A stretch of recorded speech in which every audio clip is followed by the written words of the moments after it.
Christian Barmore just spoke a few moments ago, Greg, and he said he's been a full participant in the voluntary program, which is nice to hear.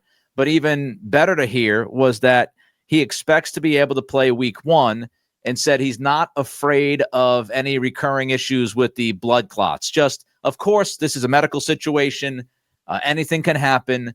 But right now, it certainly seems like very good news for Christian Barmore. Yeah, without question. I mean, I think if you're a Patriots fan, this is what you wanted to hear out of Christian. Now, I didn't see his appearance. I was getting ready for this. I was texting with Giardi. I don't know if it's true or not. I guess he basically deflected or said next question for, asking about, why this happened or whatever. And like you said, it's a medical situation. I mean, I don't mind a guy not being forthcoming about what's going on, but now clarify for this. Did he say he's cleared right now, or he expects to be cleared by week 1? Let me go back to find the exact quotes now.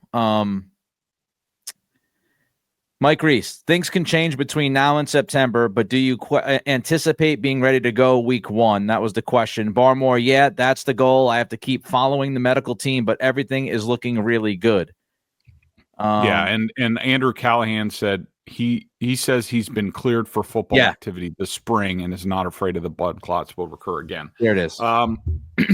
Yeah, so I guess he's fully cleared now. So that's even better news when you get into like hope to be cleared by week 1 and all that. Then it gets into a little bit of a gray area, but I think everybody understands the type of impact that Christian can have as a football player. He's been tremendous when he's been on the field, even last year when he got a chance and the year before, dealing with an injury and stuff like that. He very impactful as far as the pass rush.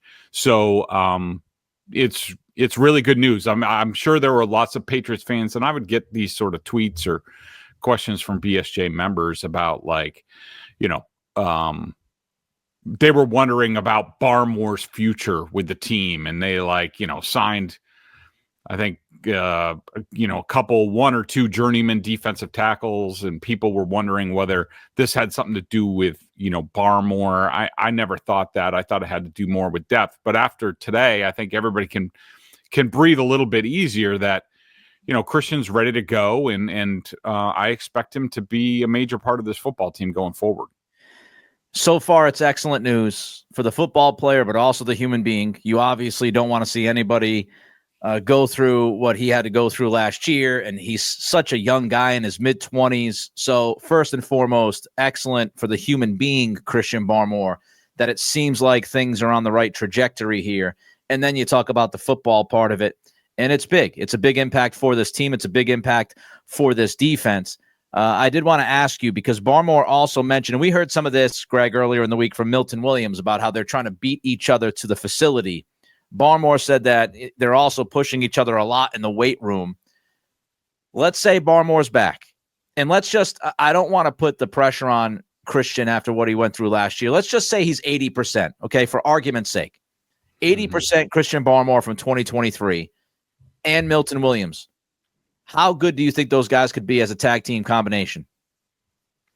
I think they can be terrific. What's really good about both of those guys is that they have multi-positional flexibility. Something that Greg Cosell talked about when he talked about Milton Williams. It applies to Christian Barmore as well, because he can easily play defensive end. Like, I think that I think what you're going to see is, depending on matchups and basically changing pitches, so to speak.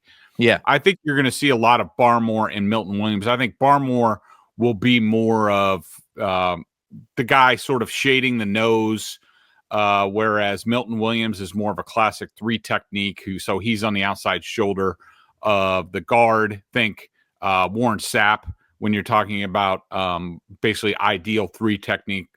Milton Williams fits that to a T. Christian Barmore can play that. He can also slide out to the end. So, all of a sudden you're going to see a lot of different things with the Patriots in terms of, they might move Barmore out to defensive end, and suddenly you have, Robert Spillane lined up over the center. They're going to do a lot of different things, but just the threat of Williams and Barmore is going to be impactful. And I think the best thing for me, Nick, when you talk about this is that Christian is cleared right now.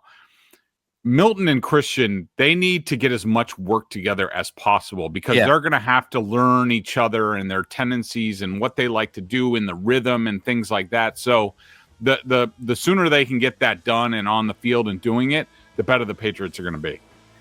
And then you have Keon White, who also brings some versatility that they can mess around with. So it's a fascinating trio, those three guys.